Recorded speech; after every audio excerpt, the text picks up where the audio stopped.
बिस्मिल्लाहिर्रहमानिर्रहीम। The blank page official में आपको खुशामदीद कहते हैं। अगर आप नए हैं इस चैनल पर तो सब्सक्राइब ज़रूर करिएगा और बेल आइकन को प्रेस करना ना भूलिएगा।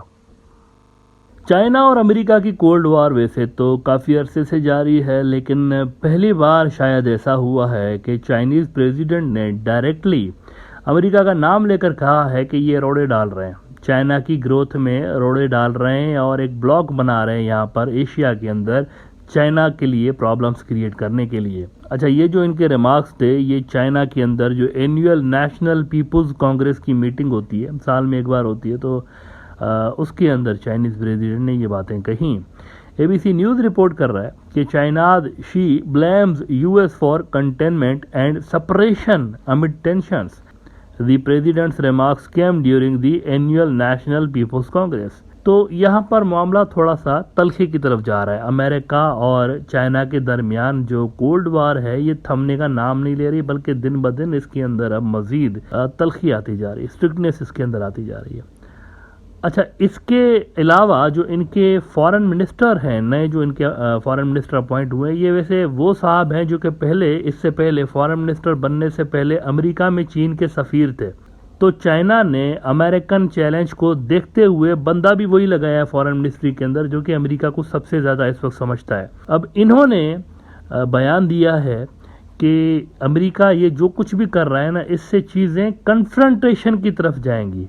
और उन्होंने ये भी कहा है कि कन्फ्लिक्ट्स भी क्रिएट हो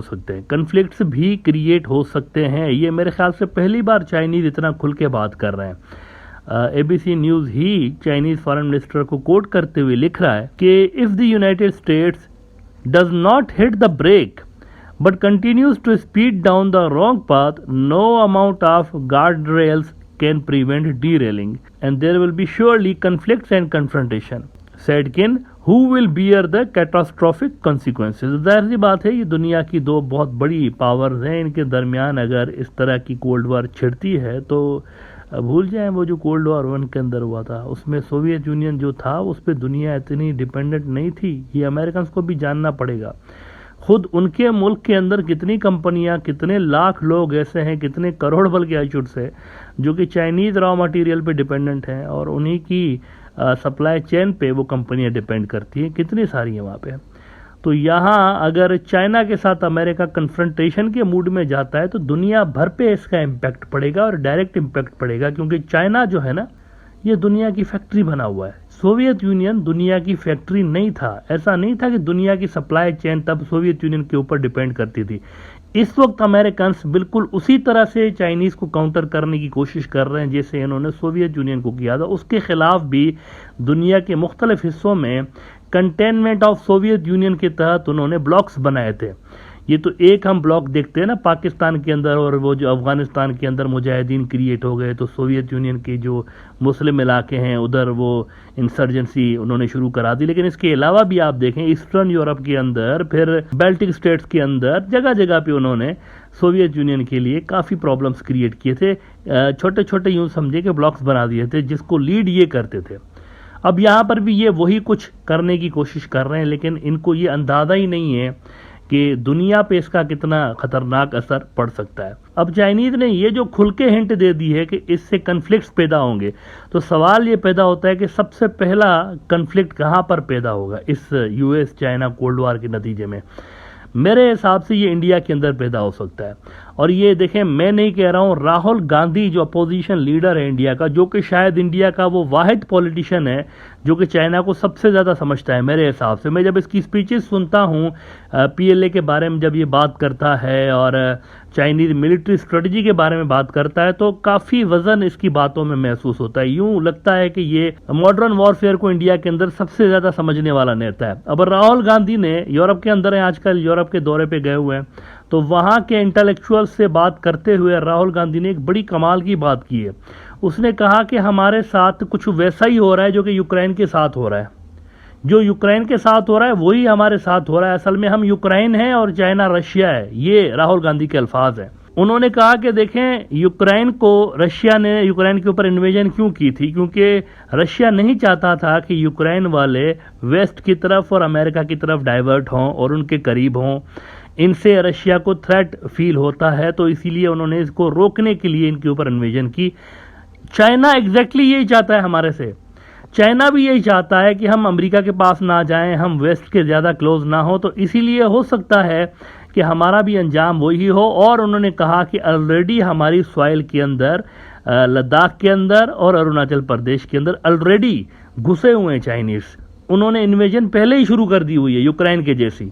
इंडिया टुडे को मैं यहां पर कोट कर देता हूं, वो राहुल गांधी के लिए लिख रहे हैं कि Chinese troops on Ladakh Arunachal border similar to Rahul Gandhi in London.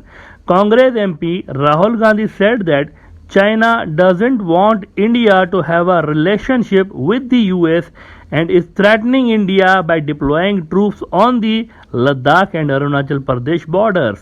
Now इसी चीज को आप शी जिनपिंग की इस बात से जोड़ दें जो इन्होंने आज की है कि China she blames US for containment and separation amid tensions. और उनका फॉरेन मिनिस्टर कह रहा है कि if the US does not hit the brake but continues to speed down the wrong path, no amount of guardrails can prevent derailing and there will surely be conflicts and confrontation। तो वो पहले से ही तैयार हैं कि conflicts हमारी start हो सकती हैं। कहाँ पे होंगी? ऑब्वियसली एशिया के अंदर होंगी और अमेरिका के जो टॉप के इत्तेहादी हैं उनके साथ चाइना की conflicts होंगी। तो उसमें नंबर 1 पे आ रहा है इंडिया। तो यहां पर आप देखें कि राहुल गांधी की जो सोच है वो पहुंच रहा है वहां तक। चाइनीज माइंड को मेरे ख्याल से वो बेहतर तरीके से मोदी से ज्यादा रीड कर। अच्छा, ये जो जयशंकर साहब हैं उन्होंने राहुल गांधी के इन आइडियाज को रबिश करार देकर एक तरह से उन्होंने कहा कि नहीं ऐसा नहीं है, लेकिन राहुल गांधी की बात में वजन है। वैसे उन्होंने कहा ना कि जो ऑब्जेक्टिव यूक्रेन में रशिया के थे वही ऑब्जेक्टिव चाइना के हमारे बारे में है, तो ऑब्जेक्टिव सेम है तो रिजल्ट भी सेम हो सकता है। It is quite possible. Xi Jinping ने एग्जैक्टली कहा क्या है अपनी एनुअल नेशनल पीपुल्स कांग्रेस के अंदर? कहा क्या? चाइनीज के अंदर वो जो प्रेस स्टेटमेंट आई है ना चाइनीज वाली, उसके अंदर ये अल्फाज हैं और जो इंग्लिश में उन्होंने प्रेस स्टेटमेंट जारी की उसके अंदर ये अल्फाज नहीं थे। This is also an interesting thing.